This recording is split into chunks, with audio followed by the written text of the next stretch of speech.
Now, the reason why we could select all these radio buttons, we cannot deselect them obviously, is because we've made a mistake. Actually, I've made a mistake here.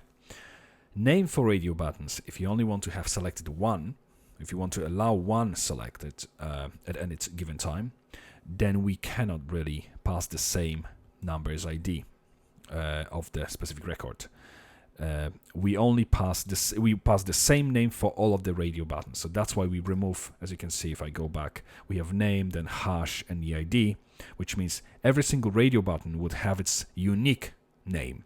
And we don't want this. They all have to have common name. They can have different IDs with the different labels, but name has to be the same to allow only one being selected. So we remove everything from this backslash back to the closing curly brace from the name attribute. Now if we go back, we save the page, we go back, we refresh the page. If you can see now, I can only select one button at a time.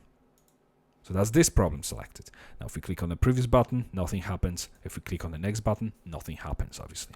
So if we go back, scroll, go back to our step 3, scroll up, and right after the opening PHP tag, we need to first check whether the visitor came from the previous page, obviously.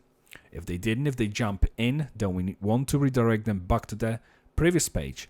And obviously previous page will also check if they went through the first step. So if they didn't go through any of the previous steps, they will be redirected back to the first page. So again, the same thing as in the previous file. If isn't set, so exclamation mark is set session step, and this time it's going to be 2 because on the second page we've created the session with the ID of 2. Then redirect,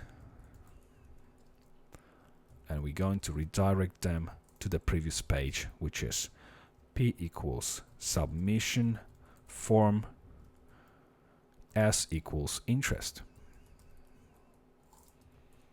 Okay, so that's the redirection. Now we will create our array. So array to store validation messages missing equals array. It's going to be empty to start with. And then we check if is set post with btn1. Let's copy this thing. Or is set post with the btn2. And inside of this if statement, we first check. Do you know what? Let's copy everything from the step 2. It's going to be easier. Then we can modify all this. Let's copy the entire thing and paste it here. Okay, now we can modify the whole statement.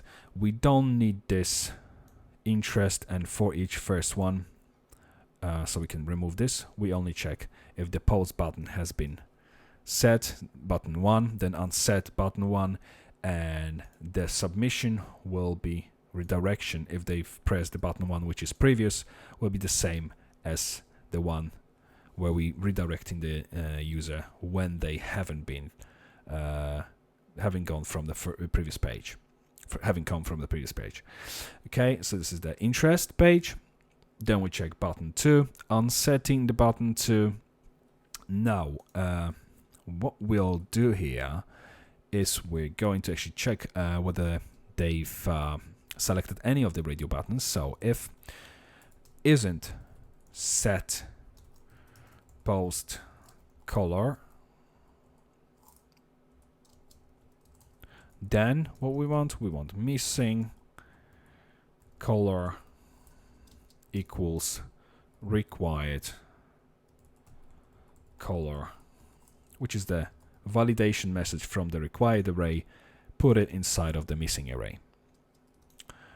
Okay, and then we have our, we don't need this format either here, neither. Okay, and we want them to be redirected then to the search engine page if they've pressed the next button.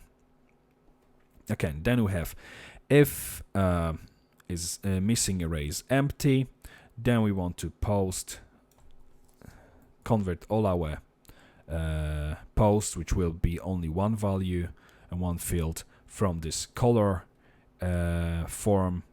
One radio button value will be put into the session, and then we make sure that we've created the session with the step 3, indicating that whoever went through this page basically, so that the next page knows that this step has been completed. And we check if URL is set, and if it's set, basically redirect the visitor to the next page or the previous page, depending on what URL value is assigned to it.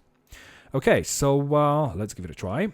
First, we click on previous. Hey, it took us back. You can see our values are still selected. If we select something else and click on next, and then click previous, all these values are still selected. If we go back even more, we can see that our first screen all our values are selected. Next, and now we will be able to go to the next as well, even if we don't select anything. But basically, now that the session has been created, the first value is already created.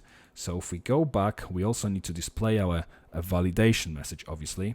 So after the opening form tag, let's echo our is valid, and we'll pass our color parameter and our missing array. Okay, so if nothing has been selected, then we simply make sure that the validation message is displayed, and we won't be able to move to the next stage. So now if I have once I've selected one of the radio buttons, if I click on the next, you can see it's redirecting us to the next page, which is search engine. So that's it for this page. Next video, we move into our search engine selection.